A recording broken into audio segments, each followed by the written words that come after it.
तिलक शिक्षण समिति द्वारा संचालित लोकमान्य तिलक शिक्षा महाविद्यालय उज्जैन के इस वेबिनार में आप सभी का हार्दिक स्वागत है। जैसा कि आप सभी को विदित है कि आज हमारे वेबिनार में वक्ता के रूप में पद्मश्री डॉक्टर निवेदिता भिड़े जी, जो कि उपाध्यक्ष हैं कन्याकुमारी केंद्र भारत की, वो हमारे बीच रहेंगी और उनका विषय रहेगा चरित्र निर्माण से राष्ट्र निर्माण। विशेष संदर्भ में वे प्रकाशित करेंगी शिक्षकों के दायित्वों। बड़े सौभाग्य का विषय है कि ऐसी जानी मानी विश्व प्रसिद्ध व्यक्तित्व आज हमारे इस वेबिनार में अपना उद्बोधन दे रहे हैं। कुछ उनके व्यक्तित्व के मुख्य बिंदु मैं आपके सामने प्रस्तुत करना चाहती हूँ। आप सरकार की विभिन्न समितियों में सदस्य के रूप में नियुक्त होने के पश्चात सतत सेवा कार्य से जुड़ी रही हैं, जिसमें मुख्य रहा विवेकानंद केंद्र इंस्टीट्यूट ऑफ गुवाहाटी, जिसमें आप समन्वयक के रूप में सतत संस्कृति और संस्कारों के साथ शिक्षा को किस प्रकार प्रचारित प्रसारित किया जाता है, उसमें अपनी सेवाएं और अपने मार्गदर्शन से विद्यार्थियों को लाभान्वित कर रही हैं। आपके द्वारा विभिन्न सेमिनार और संगोष्ठियों में भारत का प्रतिनिधित्व किया जा चुका है और यह क्रम सतत जारी है। मेलबोर्न, ऑस्ट्रेलिया में 2013 को ICCR द्वारा आयोजित सेमिनार को विशेष रूप से आपने रेखांकित किया, जिसमें केंद्र था स्वामी विवेकानंद जी का कार्यक्षेत्र, उनकी शिक्षा दर्शन और उनके विचार।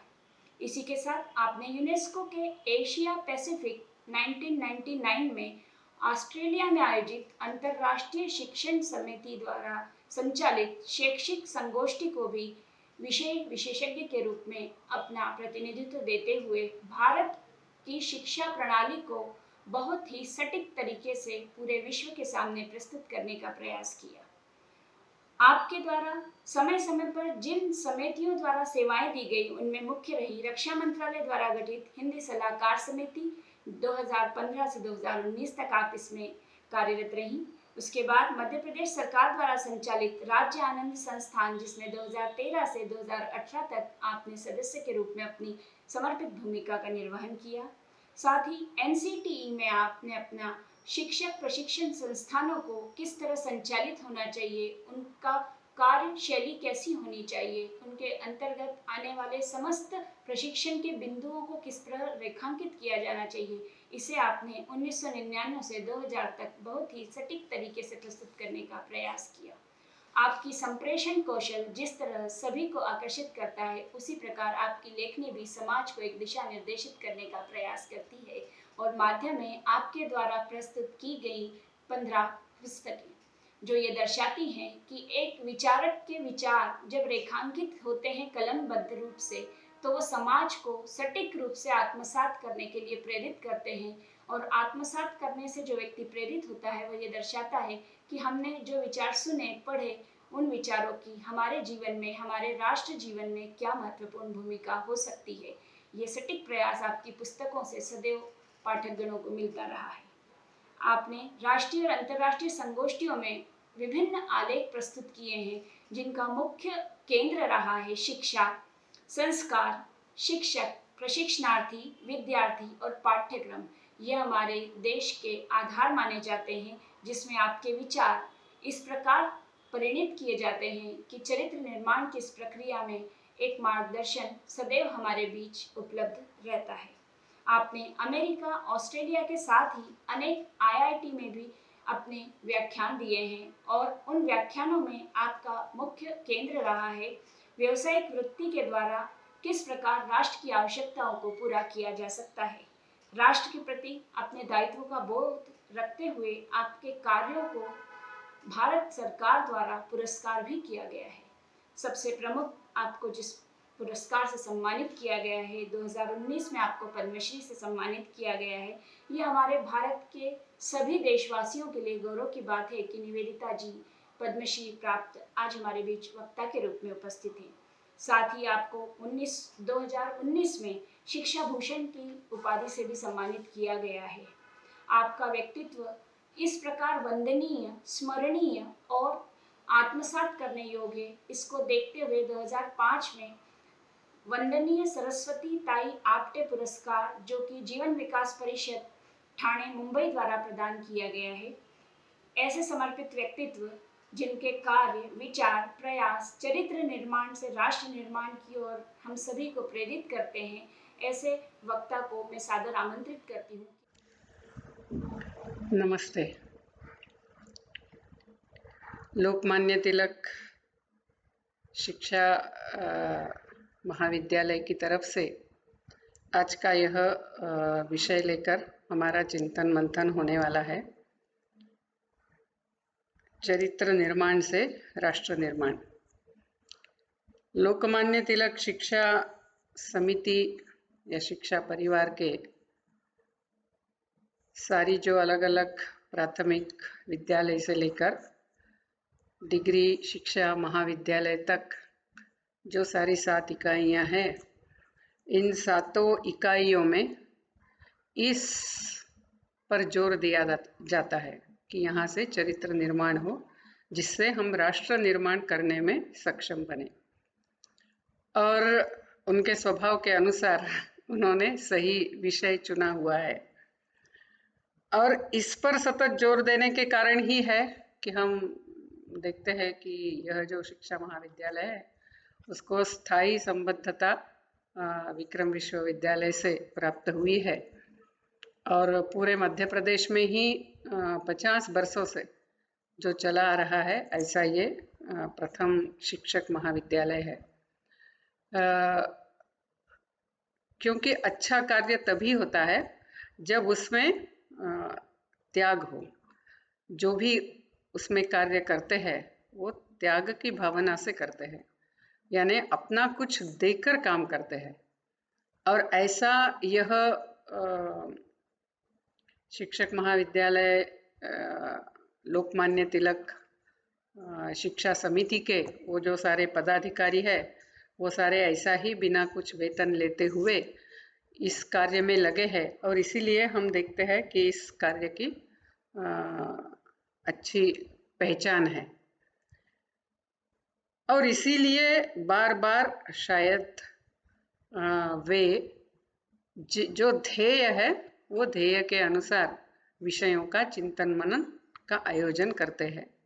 इसी कड़ी में आज अपना यह विषय है चरित्र निर्माण से राष्ट्र निर्माण।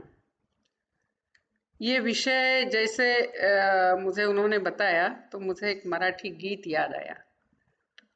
वह गीत ऐसा है, यानी गीत के बीच के एक पंक्ति याद आई। वो पंक्ति ऐसी है कि श्वास जैसा ध्यास माझा, सूरत तैसे गीत।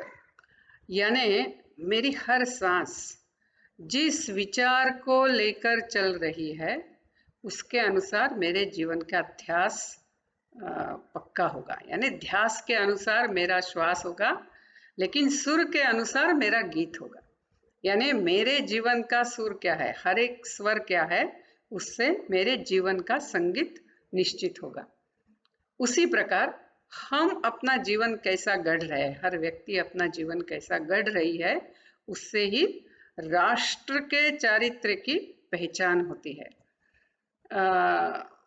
यानी राष्ट्र के चरित्र का कोई अलग विषय नहीं है। हम सबके जीवन में ही यदि राष्ट्र का पक्ष है, राष्ट्र का बोध है, तो हमारा व्यक्तिगत चारित्र्य और राष्ट्रीय चारित्र्य दोनों भी पक्के होंगे और उससे जो राष्ट्र निर्माण का ध्येय है वो हम साकार कर सकेंगे।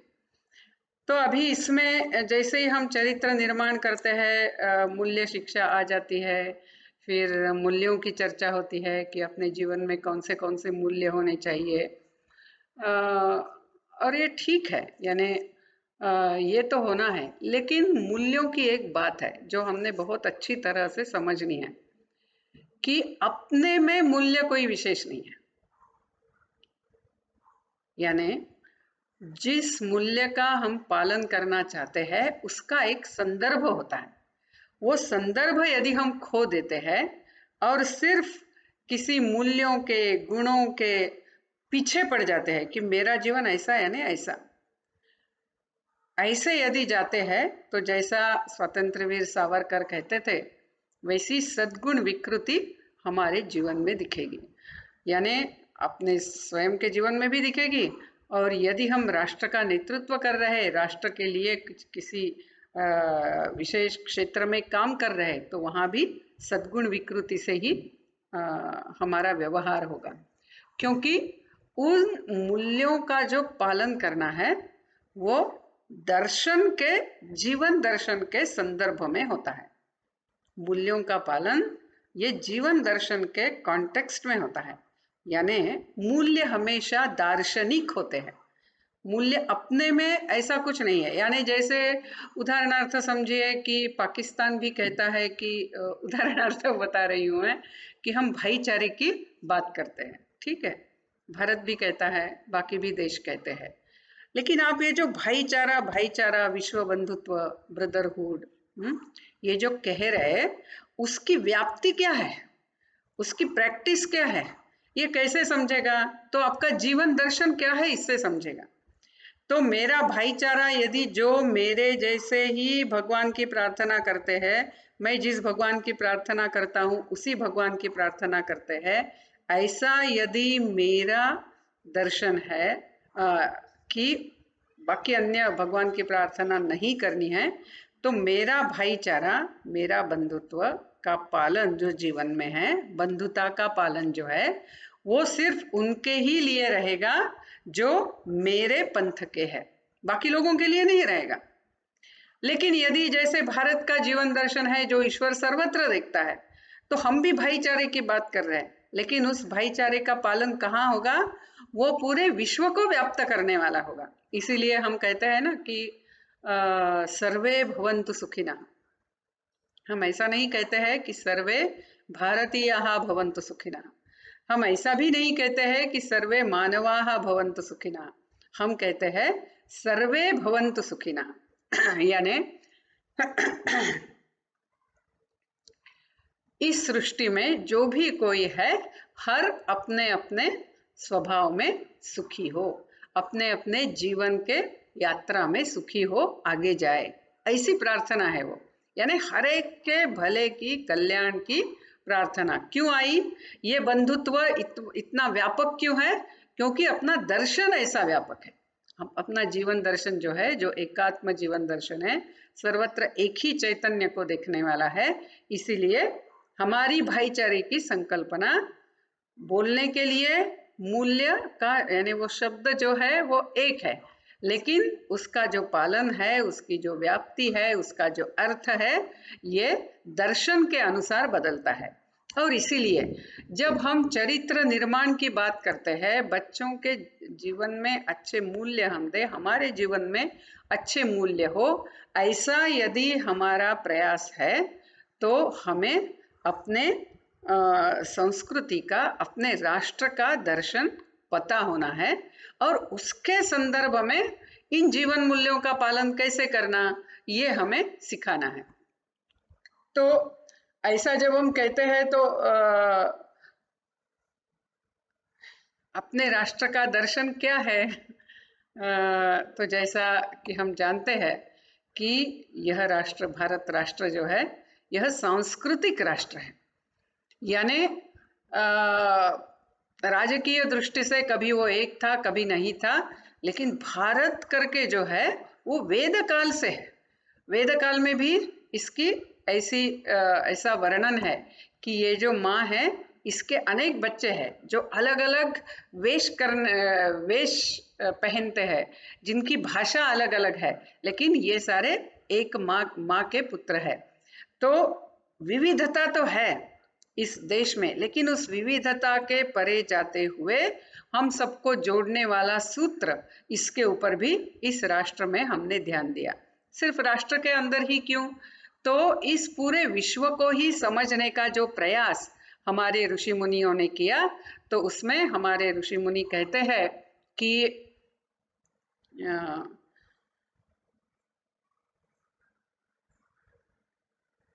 यानी एको हम बहुश्याम, एक ही आत्म चैतन्य से यह पूरा सृष्टि प्रकटित हुआ है, एक ही अनेक रूप से प्रकटित हुआ है। यानी एक ही चैतन्य है, एक ही आत्म चैतन्य है, और वो अनेक रूपों से प्रकटित हुआ है। तो इसीलिए दिखने के लिए हम अलग अलग हो सकते हैं, लेकिन हम अलग अलग नहीं हैं। हम सारे कैसे हैं? हम परस्पर जुड़े हुए, परस्पर संबंधित और परस्परावलंबी है। और इसीलिए जब हम मानव की बात करते हैं, जब मैं कहती हूँ, उस मैं का अर्थ क्या है? उस मैं का अर्थ मैं सिर्फ यह शरीर मन बुद्धि हूँ ऐसा नहीं है। तो यह जो मैं का भाव है, स्व का भाव है, यह विस्तारित होते होते इस पूरे चराचर को व्याप्त करने वाला जो चैतन्य है, जो ईश्वर है, वो मैं हूँ। और वो जो मुझे इसकी अनुभूति जो मुझे करता है, वो गुरु है। इसीलिए हम वो श्लोक गाते हैं ना, अखंड मंडलाकारम व्याप्तम येन चराचरम तत्पदम दर्शितम येन तस्मै श्री गुरवे नमः। तो यह जो एकात्मता है, यानी एक ही आत्म चैतन्य है, यह पूरे इस विश्व को व्याप्त करता है। और इसीलिए हम कहते हैं कि मनुष्य का ही जो विस्तारित स्वरूप है, वह क्या है? वह पूरा परिवार है। यानी ऐसा नहीं है कि परिवार यानी कुछ 5-6 लोग मिलकर परिवार, ऐसा नहीं है। फिर परिवार का ही और विस्तारित स्वरूप क्या है? तो परिवार का विस्तारित स्वरूप यह समाज है। समाज का ही और विस्तारित स्वरूप यानी मेरा ही और विस्तारित स्वरूप क्या है? यह राष्ट्र है। और इसका ही और विस्तारित स्वरूप क्या है? यह पूर्ण सृष्टि है। इसीलिए मैं यानी सिर्फ शरीर मन बुद्धि नहीं हूँ, मेरा विस्तारित स्वरूप परिवार है, समाज है, राष्ट्र है और पूरी सृष्टि है, परमेष्टि है, उससे भी परे, यानी जिसके कारण ये सारा प्रकटित हुआ है वो मैं हूँ। यानी व्यष्टि, समष्टि, सृष्टि, परमेष्टि, ऐसा ये प्रवास है। तो इसीलिए ये जो मैं है, ये मैं का विस्तारित स्वरूप बार बार बार यदि अपने शिक्षा में हमें नहीं बताया जाता है, तो हम हमेशा मैं यानी एक छोटे मैं के मोह में आ जाएंगे। और फिर ज़्यादा से जितने हम शिक्षित, उतने हम ज़्यादा स्वार्थी, सिर्फ खुद का विचार करने वाले, ऐसे हम होते जाएंगे। इसलिए ये शिक्षा का बहुत महत्व का अंग है, ये एकात्म जीवन दर्शन ये बताना। बहुत पहले एक बार मुझे एक रामकृष्ण मिशन के स्वामी थे, मैं उनके साथ बात कर रही थी, तो वो मुझे बता रहे थे कि हमारे बचपन में, यानी मैं जब उनको मिली उसको भी अभी 30 बरस हो गए, और मैं जब मिली तब वो 80 बरस के थे। तो वो बता रहे कि हमारे बचपन में जब हम अपने गुरुजी, पंतों जी, जब हम उस ऐसा कहते थे, उनसे जब भी पढ़ने के लिए जाते थे, तो सबसे पहले वो ये बताते थे कि ये क्यों पढ़ना है, चाहे भूगोल हो चाहे गणित हो, ये क्यों पढ़ना है? तो ईश्वर जो सर्वत्र व्याप्त है उसकी अनुभूति करने के लिए मैं ये भूगोल पढ़ रहा हूँ। यानी वो बता रहे थे, तब तो मुझे थोड़ा विचित्र लगता, लेकिन आज मैं सोच रहा हूँ कि हमें जीवन में जो भी करना है उसका आधार ये आत्मीयता है, उसका आधार ये आत्म चैतन्य जो सर्वत्र है, जो ये एकात्म जीवन दर्शन है, वो है। और वो हमारे शिक्षा में यदि हम पक्का बच्चों के मन में प्रतिबिंबित करते हैं, तो बाकी जो नैतिकता है, जो चारित्र्य निर्माण है, वो सारा सहज हो जाएगा। लेकिन यदि ये आधार, ये अधिष्ठान नहीं है, ये आत्मीयता का अधिष्ठान नहीं है, ये एकात्म जीवन दर्शन का अधिष्ठान नहीं है, तो सिर्फ मूल्य सिखाने से मैंने ये क्यों करना है, जो स्वामी विवेकानंद उन्होंने अमेरिका में बताया कि मैं यहाँ बहुत सुनता हूँ कि ऐसा बताया जाता है कि आपने दूसरों से क्यों सत्य बोलना है, क्यों दूसरों को मदद करनी है, क्योंकि आप नहीं करेंगे तो आप नरक में जाएंगे। तो ठीक है, आप डर दिखा दिखा कर कितनी देर तक लोगों से अच्छा व्यवहार अपेक्षित कर सकते हैं? कुछ समय तक कर सकते हैं, लेकिन कभी ऐसा समय तो आ ही जाएगा कि कोई बताएगा ठीक है, नरक कब है या नहीं ये भी पता नहीं, मृत्यु के बाद हम रहते हैं या नहीं ये भी पता नहीं, जब नरक में जाना होगा तब देख लेंगे, आज तो मुझे जैसा करना है वैसा करूंगा। तो मैं मेरे उपभोग के लिए, मुझे यदि लोगों को धोखा देना है मैं धोखा दूंगा, मुझे लोगों का शोषण करना है मैं शोषण करूंगा, मुझे प्रकृति का शोषण करना है मैं शोषण करूंगा। यानी जीवन में जो नैतिकता है वो प्राप्त करनी है, वो नैतिकता उसका कारण, यानी क्यों हमने ठीक रहना है, क्यों अच्छा व्यवहार रखना है, क्यों अपना चरित्र अच्छा होना है, क्योंकि नहीं तो हम नरक में जाएंगे, नहीं तो गॉड ईश्वर हमें दंड देगा। तो ऐसे डर से यानी सही रूप से डर से सद्गुण हम आत्मसात नहीं कर सकते हैं। डर के मारे कुछ कर रहे हैं तो वो डर के लिए कर रहे हैं, वो सच में अपना स्वभाव नहीं बना है। तो इसीलिए स्वामी विवेकानंद कहते थे कि क्यों मैंने दूसरों को धोखा नहीं देना है, क्यों मैंने किसी का शोषण नहीं करना है, क्यों मैंने इस सृष्टि को नष्ट नहीं करना है। ये क्यों का कारण सिर्फ भारत का यह एकात्म जीवन दर्शन ही देता है, विजन ऑफ वननेस, जो स्वामी जी ने शब्द का उपयोग किया था कि this oneness, concept of oneness, यानी हम दिखने के लिए अलग अलग है लेकिन हम अलग अलग नहीं है।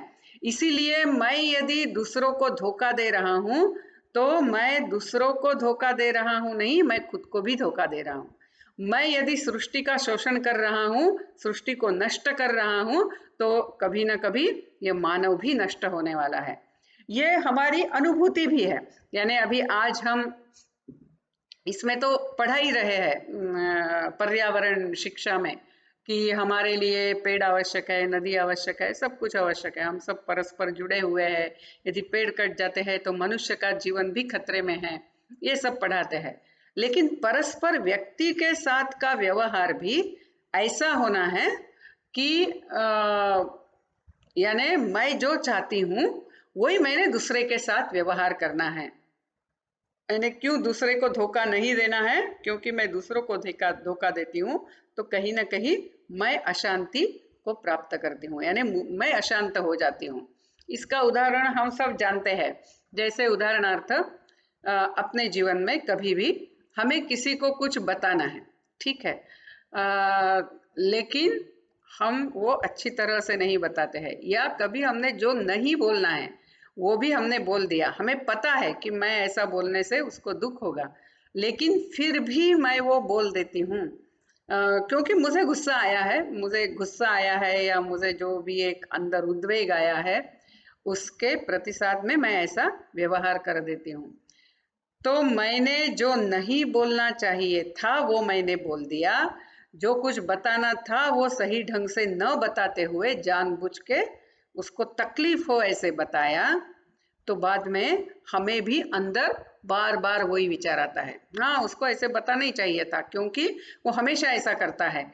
यानी मैंने जो किया वो यदि गलत है तो हमारे मन में बार बार उसका समर्थन हम चलाते हैं, उसका एक समर्थन का चक्की चलती रहती है, हाँ ऐसा करना योग्य था, चलता रहता है। यानी क्या कि वो गलत था ये मुझे भी मेरे अंतर्मन में पता है, लेकिन यदि जैसे बोलना है जो करना है वो हम कर देते हैं तो हमारे अंदर उसकी चक्की नहीं चलती है, हाँ मैंने ऐसा क्यों बोला ऐसा सोचना नहीं पड़ता है, उसका समर्थन नहीं करना पड़ता है। यानी हम दूसरों को तकलीफ देते हैं तो हमें भी अंदर तकलीफ होती है, क्योंकि हम अलग अलग नहीं है, हम सब परस्पर जुड़े हुए हैं।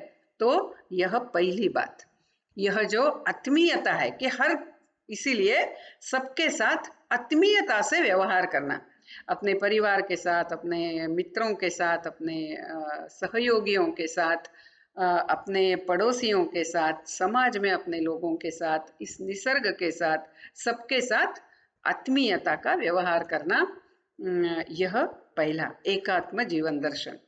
ये जीवन दर्शन के संदर्भ में ही फिर और दो बातें हैं जो हम देखेंगे। ये तीन बातें यदि हम अच्छी समझते हैं तो फिर अपने व्यक्तिगत चरित्र के निर्माण का हम अच्छा प्रयोजन समझ सकते हैं। फिर दूसरा जो है कि ठीक है, ये तो जो मैनिफेस्टेड सृष्टि है, जो प्रकट सृष्टि है, तो इसमें मेरे विस्तारित स्वरूप परिवार, समाज, राष्ट्र सृष्टि है, लेकिन मैं मूलतः क्या हूँ, ईश्वर रूप हूँ। जैसे स्वामी विवेकानंद ने कहा था, each soul is potentially divine, the goal of life is to manifest that divinity by controlling the nature external and internal. Do this by work or worship, by psychic control or knowledge, by one or more or all, and be free. यानी प्रत्येक आत्मा ये ईश्वर स्वरूप है, प्रत्येक जीवात्मा, हम सब ईश्वर स्वरूप है। उस ईश्वरीयता का जीवन में प्रकटीकरण करना ये जीवन का प्रयोजन है, ये जीवन का ध्येय है। और वह प्रकटीकरण कैसे करना है, तो अपना जो बाह्य व्यवहार है और जो अंतर्मन का व्यवहार है, या जो अंदर चलने वाला सारा विचार है, उन सबको नियंत्रित करते हुए हमें अपने अंदर की ईश्वरीयता का प्रकटीकरण करना है। ये प्रकटीकरण करने के लिए हम ईश्वर की प्रार्थना भी करनी है, हम अपने कर्म ठीक करने हैं, हमने थोड़ा योगाभ्यास करना है, यानी आसन प्राणायाम धारणा ध्यान वगैरह इसका अभ्यास करना है। हमने कुछ अच्छे पुस्तक पढ़ने हैं, जैसे भगवत गीता है, उपनिषद है, वो बार बार पढ़ते पढ़ते पढ़ते हमारे मन में आत्मा क्या है, अनात्मा क्या है, नित्य क्या है, अनित्य क्या है, इसका विचार धीरे धीरे दृढ़ होता है। और इसीलिए वो करना है। तो ये सारा एक करो, ज़्यादा करो, सारे करो, लेकिन ये सब का आधार लेते हुए हमें हम जो बद्ध हो गए हैं अपने ही विकारों से, उससे स्वतंत्र होना है, मुक्त होना है। ये जीवन का प्रयोजन है, ऐसा स्वामी विवेकानंद ने बताया, ऐसा अपने वेद काल से हमें सबने बताया है। यानी क्या कि मैं जब जीवन जी रही हूँ तो मेरे अंदर जो ईश्वरीयता है, मेरे अंदर जो श्रेष्ठता है, उसका मेरे जीवन में प्रकटीकरण होना है। यानी मैं जो जो करूँगी श्रेष्ठता से ही करूँगी, उत्कृष्टता से करूँगी, जो जो करूँगी लोगों को जोड़कर करूँगी, मैं जो जो करूँगी उससे लोगों के अंदर की अच्छाई, लोगों के अंदर का श्रेष्ठत्व भी और अच्छी तरह से निखर कर आएगा। ऐसा हमें जीवन जीना है, ये जीवन का प्रयोजन है। और अल्टीमेटली मैं ईश्वर स्वरूप हूँ। जैसे हम कपड़े बदलते हैं वैसे हम शरीर बदलते हैं, लेकिन आत्मा की कोई मृत्यु नहीं है और वही आत्मा सर्वत्र है। यह जो अनुभूति है, यह अनुभूति लेना यही जीवन का प्रयोजन है। तो ये, और इसमें जो महत्व का बताया है कि जीवन में नियंत्रण होना है, ये बहुत महत्व का है। यानी शरीर मन अपने ऐसे है ना कि वो हमेशा अपने भोग, हमें भोग के तरफ, स्वार्थ के तरफ, खुद के विचार के तरफ, खुद यानी छोटा मैं के विचार के तरफ खींचते रहते हैं। तो ऐसे जब खींचते रहते हैं तब उनको हमेशा क्या करना है, नियंत्रण में रखना है। तभी अपनी अंदर की जो आत्मशक्ति है वो मुक्त होके प्रवाहित होती है। तो इसीलिए अपना जीवन कैसे होना है, तो शरीर मन का नियंत्रण होना है। तो ये जो नियंत्रण है ये चरित्र निर्माण में बहुत महत्व की भूमिका रखता है। यदि आज जीवन में नियंत्रण नहीं है, मुझे जो मन में आता है तो मैं करती हूँ, मूड है तो करूँगी, नहीं है तो नहीं करूँगी, मुझे ये अच्छा नहीं लगता है, वो अच्छा नहीं लगता है, मुझे जो आदमी अच्छा लगता है मैं उसके ही साथ बात करूँगी, जो अच्छे नहीं लगते हैं मेरे सहयोगी उनके साथ मैं बात नहीं करूँगी। और ये जो अपना ऐसा जो सारा व्यवहार है वो बाकी के लोग भी समझ लेते हैं। मैं चाहे बच्चों को क्लास में बताते समय बताऊंगी, सर्वे भवन्तु सुखिनः, हमने सबके साथ बहुत अच्छा व्यवहार करना है, ऐसा मैं बड़ा बताती हूँ। लेकिन जब मैं कक्षा में जाती हूँ और ब्लैक बोर्ड पे पहले वाले टीचर ने साफ नहीं किया है, मैं छोटी सी बात बता रही हूँ, तो हम पूछते हैं, हाँ अच्छा बायोलॉजी के शिक्षिका का कक्षा था क्या, हाँ वो ऐसी करती है, ऐसा करके हमने पूछ लिया, या अपना मुंह भी दिखाया, शब्द भी बोलने की जरूरत नहीं, जिससे बच्चों को पता चल जाता है कि अपनी इस शिक्षिका को वो शिक्षिका अच्छी नहीं लगती है। हम बच्चों को बता रहे हैं झगड़ा नहीं करना है, कुछ नहीं करना है, लेकिन एक्चुअली क्या हो रहा है, हम कर रहे हैं ये उनको पता चलता है, तो हमारे शब्दों का परिणाम समाप्त हो जाएगा। यानी ये जो नियंत्रण है ये छोटी छोटी बातों में है। हाँ, मुझे कुछ अच्छा नहीं भी लगता होगा, ये सारे विकार हम में हैं, लेकिन कम से कम मैं पहले उसको नियंत्रित करूंगी, कम से कम उसका एक्सप्रेशन नियंत्रित करूंगी, उसकी जो इंटेंसिटी होती है वो नियंत्रित करूंगी। ऐसा जो नियंत्रण है वो आना है। और नियंत्रण आना है शरीर मन का, तो उसके लिए शरीर और मन को हमेशा कार्य में रखना है। शरीर सतत कार्य में रखना है और मन जो ध्येय हमने निश्चित किया है, हमें जो करना है, यदि कुछ तय किया है तो उसी को पकड़ के करना है। यदि मैं 1 घंटा अभी अभ्यास करूंगी, यानी स्टडी करूंगी, ऐसा यदि मैंने संकल्प लिया है, तो शरीर मन दोनों को भी बोर लगता है वगैरह नहीं चलेगा। ये बोर लगता है कहाँ से आया पता नहीं, लेकिन एक बहुत बड़ी बीमारी हमें आ गई है। तो मन कहता है नहीं, चलो अभी उठो, एक थोड़ा चक्कर लगा के आओ, थोड़ा क्रिकेट का स्कोर क्या है देख के आओ, और ऐसा करके हम उठते हैं, 2 मिनट में जाके आता हूँ सोच के जाते हैं। वो 2 मिनट के कितने मिनट हो जाते हैं हम बता नहीं सकते हैं। तो ऐसा ये जो छोटी छोटी बातों में नियंत्रण करना सीखना है। दिन भर सवेरे से लेकर शाम तक मैं क्या करूंगा ये निश्चित करना है। ऐसी छोटी छोटी आदतें हमें लगानी है। ये जो नियंत्रण है यानी मेरी आत्मशक्ति का प्रगटीकरण करना है, तो मुझे मेरा बाह्य व्यवहार और मेरे अंदर के विचार, हमारे विचार कैसे हैं, हमारे विचार हमेशा तकरार के विचार है क्या? बहुत लोगों का ऐसा होता है। 5 मिनट आंखें करके बैठ के हम खुद को ही टेस्ट कर सकते हैं कि मैं जब कुछ भी हो जाता है तो मैं क्या क्या कहती हूँ, हाँ क्या करेंगे, ये मेरे सहयोगी ठीक नहीं है, बच्चे ठीक नहीं है, आजकल जो अभिभावक है ना वो ध्यान नहीं देते हैं, आजकल बच्चों को बहुत आकर्षण हो गए, हम कितना भी बताए कुछ नहीं हो सकता है। ऐसा यदि हमारा चिंतन है, ये सत्य हो भी सकता है, लेकिन वो यदि हमारा चिंतन है, यानी ये परिस्थिति हो सकती है, लेकिन यदि ये हमारा चिंतन है तो हम कभी परिस्थिति को बदलने वाले नहीं बनेंगे। हम कभी जो चुनौती है आज जो भी है उसको बदलने वाले हम नहीं बन सकते हैं। फिर हम राष्ट्र निर्माण क्या करेंगे? यदि हम छोटी छोटी बातों को लेकर सिर्फ तकरार के सुर ही लगाते हैं तो हम राष्ट्र निर्माण नहीं कर सकते हैं।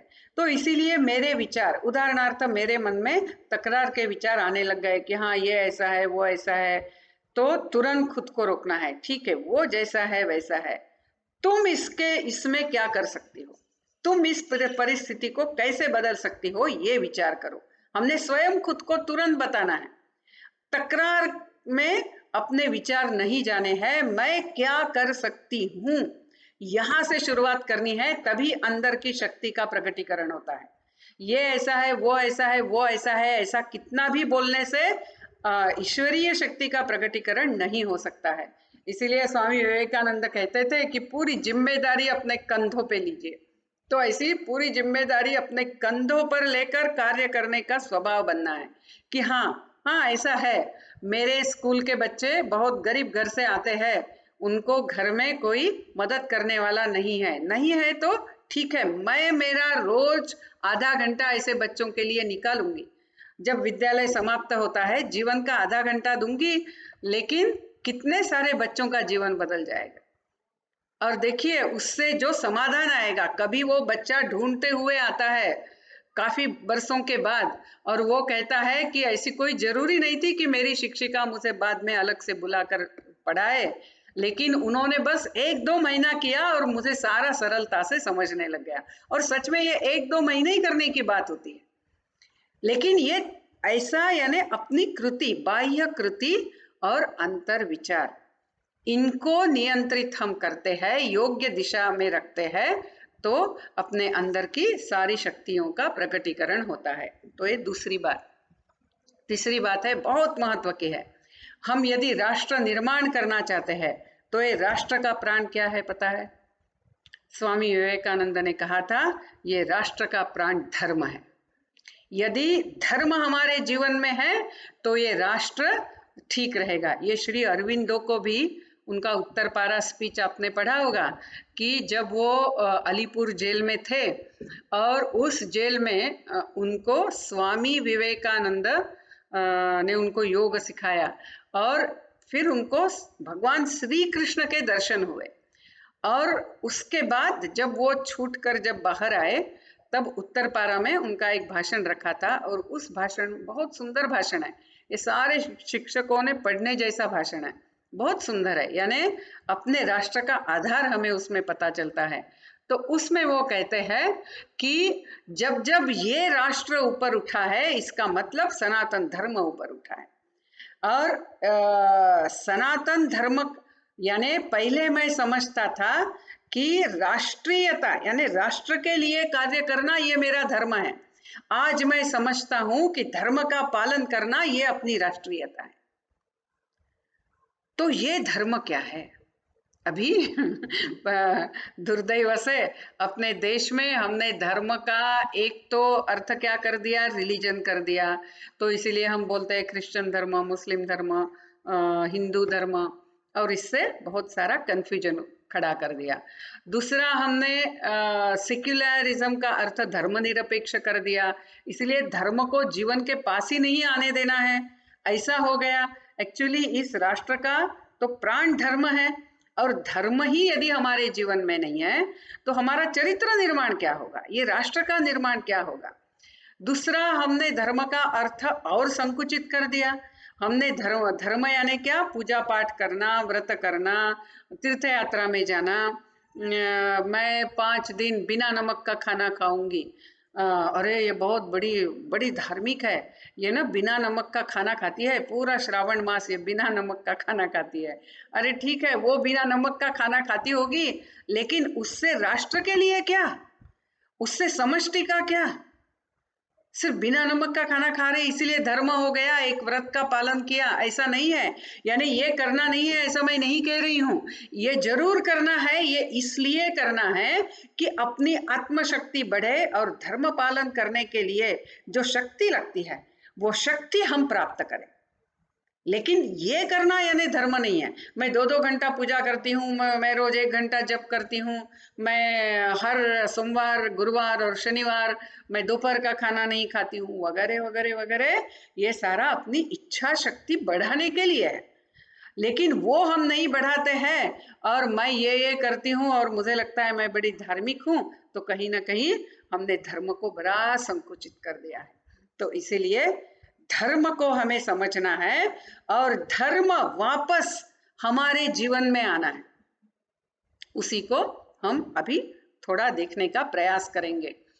तो एक तो धर्म के 3 अंग है, महत्व के 3 अंग है। तो एक तो धर्म का आधार है आत्मीयता, जो हमने एकात्म जीवन दर्शन में देखा कि हम सब परस्पर जुड़े हुए हैं, परस्परावलंबी है, हम एक दूसरों से अलग नहीं हैं। इसीलिए जो मैं मेरे लिए चाहती हूँ वैसा व्यवहार मैंने दूसरों से करना है। ये यानी मुझे किसी मेरे साथ कोई झूठ बोलता है तो मुझे अच्छा नहीं लगता है, तो मैं भी किसी के साथ झूठ नहीं बोलूंगी। मुझे कोई अपमान करता है तो अच्छा नहीं लगता है, तो मैं किसी का अपमान नहीं करूंगी। मैं मेरे शब्द बहुत परखते हुए मैं उसका उपयोग करूंगी। मुझे यदि कोई हर्ट करता है तो वो मुझे अच्छा नहीं लगता है, दुख देता है तो मैं किसी को दुख नहीं दूंगी। यानी कोई प्रामाणिकता से, यानी मेरे सारे जो सहयोगी है बड़े प्रामाणिकता से काम करते हैं, मुझे अच्छा लगता है, इसका मतलब मैंने भी प्रामाणिकता से काम करना है। तो ये सारा जो है ये पहला हो गया। क्यों? क्योंकि हम परस्पर जुड़े हुए हैं। जो मैं चाहती हूँ वो मैंने दूसरों से व्यवहार करना है, क्योंकि दूसरे नहीं है, वो मेरा ही विस्तारित स्वरूप है और वो मुझे वापस मिलेगा जैसा मैं व्यवहार करती हूँ। इसीलिए ये पहला है, पहला भाग। दूसरा ऐसा है कि जो हमने देखा कि मेरा ही विस्तारित स्वरूप परिवार है, समाज है, राष्ट्र है और सृष्टि है। इसका मतलब ही क्या? मैं इस सृष्टि की, राष्ट्र की, समाज की, परिवार की अंग हूँ। इसका अर्थ ही यह है कि मेरा इस समष्टि के प्रति, मेरा इस पूर्ण के प्रति कुछ न कुछ कर्तव्य है। जैसे उदाहरणार्थ हाथ जो है वो शरीर का अंग है, तो हाथ का शरीर के प्रति कुछ कर्तव्य है और वो कर्तव्य वो अपने में पूरा करता है, शरीर उस हाथ का पोषण करता है। धर्मो रक्षति रक्षिता हम कहते हैं ना। तो ये जो मेरा कर्तव्य है, मैंने शरीर धारण किया है तो शरीर के प्रति भी मेरा कर्तव्य है, शरीर को स्वस्थ रखना, साफ रखना। तो स्वयं के प्रति कर्तव्य है, परिवार के प्रति कर्तव्य है, समाज के प्रति कर्तव्य है, राष्ट्र के प्रति कर्तव्य है। ये मैं जब भी जहां हूं वहां मेरा जो कर्तव्य है, जिस रूप में है, जिस भूमिका में है, उसका पालन बड़ी श्रद्धा से करना, यह है दूसरा स्वधर्म पालन। ये स्वधर्म है। स्वधर्म यानी मेरा स्वभाव क्या वगैरह इसमें मत जाइए। आज इस क्षण मैं यदि शिक्षिका हूं तो शिक्षिका के नाते मेरा धर्म क्या है, चिंतन करना और उस प्रकार से काम करना। मैं विद्यार्थी हूं, मेरा धर्म क्या है। मैं माँ हूं, मेरा धर्म क्या है। मैं पड़ोसी हूं इनकी, तो मेरा पड़ोसी धर्म क्या है। मैं इस समाज के अंग हूं, मेरा समाज धर्म क्या है, मेरा राष्ट्र धर्म क्या है, मेरा मानव धर्म क्या है। हमें एट ए टाइम ये सारे धर्मों का पालन करना है। तो ये धर्म पालन। अभी इसमें कभी कभी समस्या ऐसी होती है कि समझिए मेरे प्रति जो कर्तव्य है उस कर्तव्य में और मेरे परिवार के प्रति जो कर्तव्य है उस कर्तव्य में, दोनों कर्तव्य में संघर्ष होता है। ऐसे समय क्या करना? तो ऐसे समय जो बड़ी इकाई है, यानी यदि व्यक्ति और परिवार के धर्म में, दोनों धर्म में यदि संघर्ष है यानी धर्म संकट है, तो क्या करना है? जो बड़ी समष्टि है उसके हित में छोटी समष्टि ने त्याग करना है, अपने हित का त्याग करना है। वो हित कुछ भी हो सकता है, वो हम देखेंगे क्या है। और वो धर्म है। धर्म यानी सिर्फ नीति नियम नहीं है कि आप हमेशा ऐसा कीजिए, माता पिता का पालन कीजिए, हमेशा सत्य बोलिए। ये नियम है, ये जरूर पालन करने हैं, सामान्य स्थिति में इसका पालन करना ही है। लेकिन ऐसी कुछ स्थिति हो जाती है कि जिसमें परिवार का हित अभी निहित है, तो ऐसे समय हमें विवेक से अपना धर्म समझना है। इसीलिए उसका नियम क्या है कि बड़ी इकाई का पालन करना, छोटी इकाई का त्याग करना। तो उदाहरणार्थ जैसे रामायण में आप जानते हैं कि राम जो है वो माता पिता के आदेश के कारण वन में गए, हम उनको कहते हैं धर्मात्मा। भरत जो है माता पिता का आदेश ठुकराते हुए उन्होंने भी वनवासी वस्त्र धारण किए, नंदीग्राम में रहे, वनवासी जैसे कंदमूल खाते रहे, और हम उनको भी कहते हैं धर्मात्मा। यानी एक ने माता पिता के आदेश का पालन किया इसलिए धर्मात्मा, और एक ने आदेश का पालन तो नहीं किया था फिर भी धर्मात्मा। यानी फिर धर्म क्या है?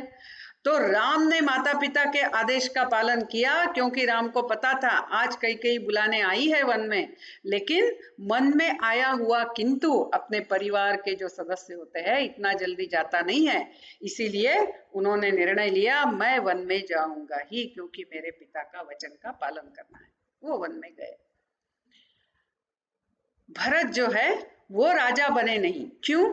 क्योंकि उनको पता था वो यदि राजा बन जाएंगे तो श्री राम वापस अयोध्या आएंगे ही नहीं, क्योंकि आने से राम राजा बनेंगे, और राम तो चाहते हैं अभी भरत राजा बन गए हैं, अभी उनको ही रहने दीजिए, इसीलिए राम वापस ही नहीं आएंगे, तो परिवार एक होगा ही नहीं।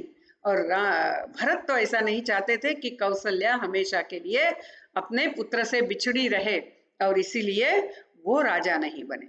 उन्होंने स्वयं के सुख का त्याग किया, राम ने भी स्वयं के सुख का त्याग किया, और परिवार की एकता कायम रहे इसके लिए प्रयास किया, इसीलिए दोनों धर्मात्मा है। हम महाभारत में देखते हैं, महाभारत में कृष्ण ने हमें जो है ना छोटी इकाई के हित का जो त्याग करना है उसके बहुत उत्तम उदाहरण हमें महाभारत में भी मिलते हैं, रामायण में भी है। जैसे जब राम के सामने विकल्प आया कि मेरे राष्ट्र की, मेरे राज्य की नीतिमत्ता या मेरा पारिवारिक सुख, क्या करूं मैं? और ऐसे समय उन्होंने अपने पारिवारिक सुख का त्याग किया, यानी छोटी इकाई का त्याग किया। तो महाभारत में देखते हैं कि आप जानते हैं कि महाभारत में जो कौरव थे उनकी सेना भी सबसे ज्यादा थी, यानी 11 अक्षौहिणी सेना थी। उसमें 4 लोग ऐसे थे कि जिनको मारना बड़ा कठिन था। भीष्म जो इच्छामरणि थे, द्रोणाचार्य जिनके बारे में कहा जाता है जब तक उनके हाथ में शस्त्र है उनको कोई नहीं मार सकता है, फिर कर्ण जिसको कवच कुंडल प्राप्त थे, और दुर्योधन जिसको माँ के आशीर्वाद से उसका शरीर सिर्फ कमर का भाग छोड़ते हुए पूरा शरीर वज्र सा था, इसीलिए कोई शस्त्र उसको मार नहीं सकता था। कल्पना कीजिए, सबसे ज्यादा सेना, 4 लोग जिनको मारना कठिन है, और फिर भी कौरव हार गए और पांडव जीत गए। क्यों जीत गए? हम कहते हैं पांडवों की तरफ धर्म था। क्या धर्म था, इसका विश्लेषण करना है, वो हमें बच्चों को सिखाना है। तब वो जीवन में जब प्रसंग आएगा, जो बड़ी इकाई है यानी राष्ट्र के लिए, वो छोटी इकाई का त्याग करेंगे। लेकिन हम कहते हैं उनकी तरफ धर्म था, पांडव अच्छे थे, कौरव बुरे थे। अरे क्या अच्छे बुरे की बात है, दुर्योधन का भी बड़ा यानी स्वाभाविक था ना, उसके पिता राजा थे तो मैं राजा बनूं, उसका सोचना कोई बहुत बड़ा गलत नहीं था। उसने बाकी बहुत गलत कार्य किए, ठीक है, लेकिन युधिष्ठिर ने भी क्या किया था, अपने पत्नी को दांव पे लगाना, ये कोई अच्छी बात है? ये तो उसने कितना बड़ा घिनौना कृत्य किया था। तो गलती तो दोनों तरफ थी। तो धर्म इनके बाजू में है जो हम कहते हैं, क्या अर्थ है उसका? बड़ा सरल है कि बड़ी इकाई के लिए छोटे इकाई ने पांडवों की तरफ त्याग किया, कौरवों की तरफ नहीं किया। जैसे कौरवों की तरफ इन्होंने बताया कि ठीक है, मैंने शपथ ली है कि मैं हस्तिनापुर का रक्षण करूंगा। भीष्म बताते हैं लेकिन मैं पांडवों को नहीं मारूंगा। पहले ही दिन यदि भीष्म युधिष्ठिर को मार देते, पांडवों को मार देते, बस बात समाप्त हो जाती, और वो मार सकते थे, लेकिन उन्होंने शपथ ली कि मैं नहीं मारूंगा। द्रोणाचार्य को युद्ध में तब तक रुचि थी जब तक उनका पुत्र जीवंत है। जब जैसे पता चला पुत्र मर गया, उन्होंने अपने शस्त्र नीचे रख दिए। मैं इस सेना का सेनापति हूं, मैं सिर्फ पिता नहीं हूं, मैं सेनापति भी हूं। मेरा जो बड़ी भूमिका है उसका धर्म उन्होंने निभाया नहीं, और बस मेरा बेटा चला गया, शस्त्र नीचे रख दिए। फिर कर्ण को तो सूर्य ने आके बताया था कि तुम्हारे कवच कुंडल दान मत करो, फिर भी उन्होंने दान किए। क्यों? क्योंकि दानवीर का नाम, मेरा नाम होना ज्यादा महत्व का है, कौरव सेना का जो होता है होने दो। उतना ही नहीं, उसका अहंकार देखिए कि जब युद्ध के पहले सारे चर्चा कर रहे थे तो भीष्म ने कर्ण को अर्धरथी कहा। तो जैसे ही कर्ण को अर्धरथी कहा, कर्ण ने क्या बताया? मैं युद्ध ही नहीं करूंगा, जब तक भीष्म युद्ध में है मैं युद्ध नहीं करूंगा। तो पहले 12 दिन कर्ण युद्ध में आया ही नहीं। अब कल्पना कीजिए, यानी कर्ण भी उस समय रहता तो पांडवों को कठिन होता। कर्ण है, द्रोण है, भीष्म है, सबको एट ए टाइम संभालना, लेकिन कर्ण आया नहीं। अहंकार महत्व का है।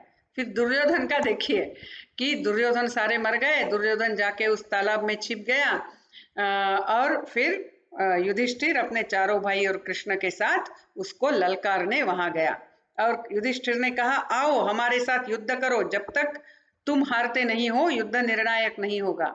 दुर्योधन ने कहा नहीं, आप 5 है, मैं अकेला हूं। तो युधिष्ठिर ने कहा ठीक है, हम में से किसी को भी चुन लीजिए, कोई भी शस्त्र चुन लीजिए और आप युद्ध कीजिए। कल्पना कीजिए कितना बड़ा खतरा मोल ले रहा था युधिष्ठिर। यानी यदि दुर्योधन गदा चुनते हुए नकुल को लेता या सहदेव को लेता या युधिष्ठिर को भी लेता, वो किसी को भी मार सकता था, लेकिन युधिष्ठिर ने बोल दिया यदि वो तुम हम में से किसी एक को हराते हो तो तुम जीत गए, हम मान लेंगे। बहुत बड़ा संकट था। ये है सद्गुण विकृति। जो सद्गुण विकृति है ना, कि युधिष्ठिर ने भी उस समय विचार नहीं किया, लेकिन सुदैव से उनके साथ कृष्ण थे, और कृष्ण ने क्या किया, कृष्ण ने तुरंत बता दिया कि हाँ ये दुर्योधन तो डरता है ना, ये तो भीम के साथ तो वो कभी गदा युद्ध करेगा नहीं, और ऐसा ये तो बाकी लोगों को ही चुनेगा, गदा युद्ध के लिए ये भीम को तो नहीं चुनेगा। ऐसा जैसे ही कृष्ण ने कहा, दुर्योधन का अहंकार ये हो गया। उसने भी ये सोचा नहीं कि मेरे लिए इतने लोग मर गए, मेरे माता पिता वृद्ध घर में राह देख रहे, उनके 99 बेटे मर गए, मैं अकेला जीवंत हूँ, सोचा नहीं। उसने तुरंत क्या किया, उसने कहा आपको क्या लगता है मुझे डर है भीम से गदा युद्ध करने का, है मैं भीम से गदा युद्ध करता हूँ, ऐसा कहते हुए उसने भीम को चुना। यानी हर कोई मैं, मेरा नाम, मेरा पुत्र, मेरा पांडवों के प्रति मोह, मेरा दानवीर करके नाम, सारा इसी में पड़ा है, सारे उस स्वार्थ में पड़े हैं, इसीलिए कौरव हार गए। और पांडवों की तरफ देखिए, युधिष्ठिर जिसने जीवन में कभी असत्य नहीं बोला था, लेकिन उसने ये जो तप किया था, इसीलिए द्रोणाचार्य ने कहा युधिष्ठिर जो बोलेगा वो मैं मानूंगा, और कृष्ण ने बताया था, इसीलिए युधिष्ठिर ने बताया कि हाँ अश्वत्थामा हता, यानी अश्वत्थामा मर गया, यानी अपना व्रत भी छोड़ दिया। अर्जुन ने छोड़ दिया, अर्जुन ने अपना सपना छोड़ दिया। अर्जुन का सपना क्या था कि मुझे इस विश्व का सबसे बड़ा धनुर्धारी नाम प्राप्त हो, ये उसका सपना था। लेकिन उसके बराबर की धनुर्धारी कर्ण करता था, इसीलिए युद्ध में मैं कर्ण को मारूंगा तो मैं कर्ण से सर्वश्रेष्ठ हूं, ये सिद्ध हो जाएगा। इसीलिए जैसे ही कर्ण का रथ अटक गया और कर्ण रथ से नीचे उतरा वो पहिए को निकालने के लिए, तो अर्जुन ने युद्ध रोक दिया। तो कृष्ण ने कहा तुमने युद्ध क्यों रोका, मारो उसको। कर्ण ने कहा नहीं अर्जुन, मैं अभी भूमि पे हूं, तुम रथ पे हो। कर्ण ने भी अपना धनुष्य बाण ले लिया और युद्ध करना शुरू किया, लेकिन कर्ण ने कहा यह सही नहीं है, अपने नियमों के अनुसार रथी ही रथी से युद्ध कर सकता है। तो कृष्ण ने कहा अच्छा कर्ण, अभी तुमको महाभारत के युद्ध के शुरू के प्रारंभ के सारे नियम याद आ रहे हैं? याद करो तुम लोगों ने क्या किया। अभिमन्यु अकेला था, छोटा 18-19 बरस का लड़का, और तुम 7 लोगों ने, 7 रथों पे बैठते हुए 7 लोगों ने उसके एक साथ युद्ध किया, पीछे से मारा, उसका रथ तोड़ा, सारथी मारा, घोड़े मर गए। वो रथ का पहिया लेके युद्ध कर रहा है, उसको भी आप रोक नहीं पा रहे। तो 7 लोगों ने मिलकर उसको पीछे से मारकर उसका उसको मार दिया। तब तुमको नियम याद नहीं आए और अब तुम हमसे नियमों की अपेक्षा करते हो। और फिर कृष्ण ने कहा कि जो धर्म का पालन नहीं करता है, जो नियम का पालन नहीं करता है, उसके साथ धर्म से पालन करना अधर्म है, उसको उसी की भाषा में जवाब देना है। क्योंकि अर्जुन और कर्ण ये दोनों व्यक्तिगत युद्ध में खड़े नहीं थे। कर्ण कौरवों का प्रतिनिधि था और अर्जुन पांडवों का प्रतिनिधि था। तो ये व्यक्तिगत मूल्य अलग होते हैं, समष्टिगत मूल्य अलग होते हैं। और इसीलिए जब मैं समष्टि का प्रतिनिधि हूं, तब मैं समष्टि के हित में ही निर्णय लूंगा। यदि उसके कारण मेरा, यानी जैसे अर्जुन का जो सपना था कि वो सबसे बड़ा धनुर्धारी सिद्ध हो, वो कभी सिद्ध हुआ ही नहीं। ऑफ कोर्स वो था, बहुत बड़ा धनुर्धारी था, लेकिन सबसे बड़ा है ऐसा जो वो चाहता था, वो सपना अधूरा रह गया। तो समष्टि के हित में अपने व्रत छोड़ने हैं, अपने सपने छोड़ने हैं, ऐसा जब हम करते हैं तभी वहां जय होता है। तभी इसलिए यतो धर्मस् ततो जय। धर्म का अर्थ यह है कि बड़ी इकाई के हित में छोटी इकाई ने त्याग करना। तो ये 3 बातें बहुत महत्व की है। यानी धर्म के ये 3 अंग कि एक तो आत्मीयता से व्यवहार करना, दूसरा अपना स्वधर्म पालन करना, यानी मैं जहां भी हूं वहां मेरा कर्तव्य क्या है वो मैंने आनंद से करना, अच्छे से करना, बहुत सुंदरता से करना। इसीलिए धर्म और कर्म अलग अलग नहीं है, क्योंकि धर्म का पालन हमेशा कृति में है और मेरा कर्म मैं बहुत अच्छे से करूंगा। तो यह जो धर्म का पालन करना है, ये धर्म का पालन यानी स्वधर्म का पालन, ये दूसरी बात। और तीसरी, यदि 2 हितों में संघर्ष है, यानी मेरा व्यक्तिगत सपना एक है, मैं व्यक्तिगत कुछ चाहती हूँ, लेकिन राष्ट्र के हित में ये अच्छा है तो मैं राष्ट्र के लिए यही करूंगी। मेरे संस्था के लिए मैंने ये करना ज्यादा ठीक होगा, संस्था के हित में, मेरा व्यक्तिगत हित उसमें जा सकता है तो उसका त्याग करने की तैयारी रखना।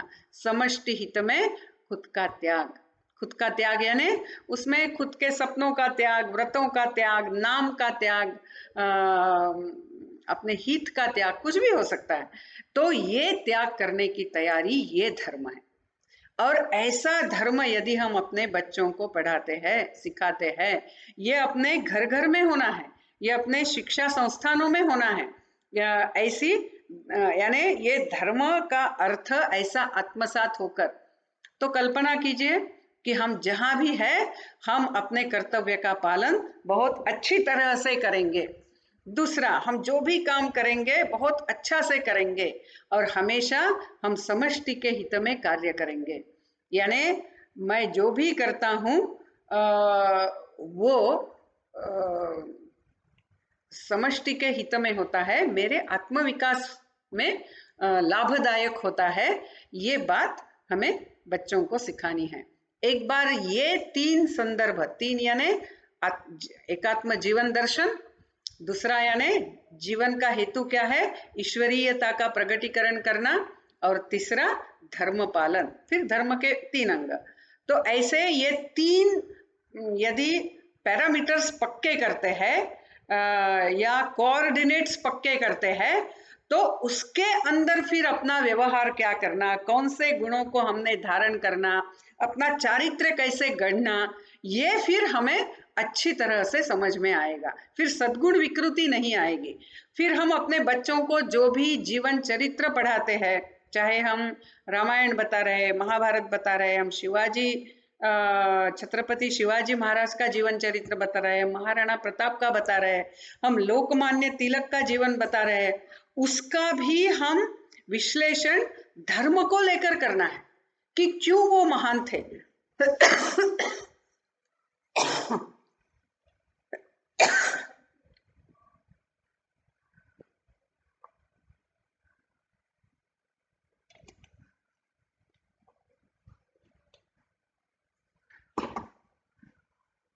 रामकृष्ण ये ऐतिहासिक पुरुष है, लेकिन ये ईश्वर भी है। ईश्वरीयता का पूर्ण प्रकटीकरण उनके जीवन में दिखता है। क्यों? क्योंकि उन्होंने सतत जो किया वो धर्म के अनुसार ही किया, सतत, चाहे राम ने हो चाहे श्री कृष्ण ने हो।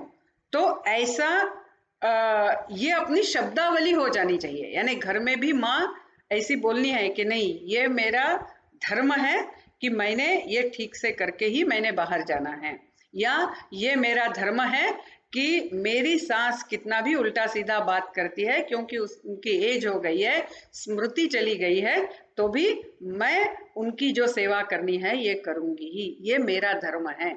ऐसा धीरे धीरे धीरे ये धर्म का अर्थ यदि अपने जीवन में बहुत अच्छी तरह से आ जाता है, तो हम इस राष्ट्र का भी बहुत अच्छी तरह से निर्माण कर सकते हैं, क्योंकि राष्ट्र ही, इस धर्म ही इस राष्ट्र का प्राण है। तो यानी एक्चुअली ये जो विषय है ये बहुत बड़ा है, लेकिन बहुत बार मैं देखती हूँ कि चारित्र्य निर्माण में हम बहुत सारे जीवन मूल्य बताते हैं, हमने क्या क्या करना है बताते हैं। बहुत बार चरित्र निर्माण में हम व्यक्तिगत विकास की ही बात होती है, लेकिन जो राष्ट्रीय चारित्र है, क्योंकि जिस समय मैं जिसका नेतृत्व कर रही हूँ या प्रतिनिधित्व कर रही हूँ, यदि मैं परिवार की सदस्य करके विचार कर रही हूँ तो परिवार के हित में काम करना है। मैं राष्ट्र के हित में काम कर रही हूँ तो मैंने यानी राष्ट्र का प्रतिनिधित्व करके काम कर रही हूँ तो राष्ट्र के हित में काम करना है।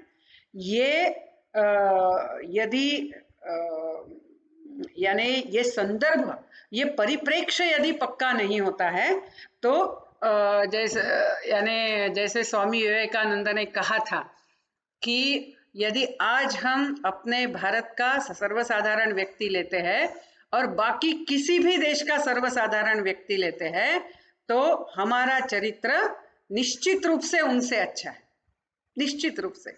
लेकिन आज भी हमारा राष्ट्र पीछे है। क्यों?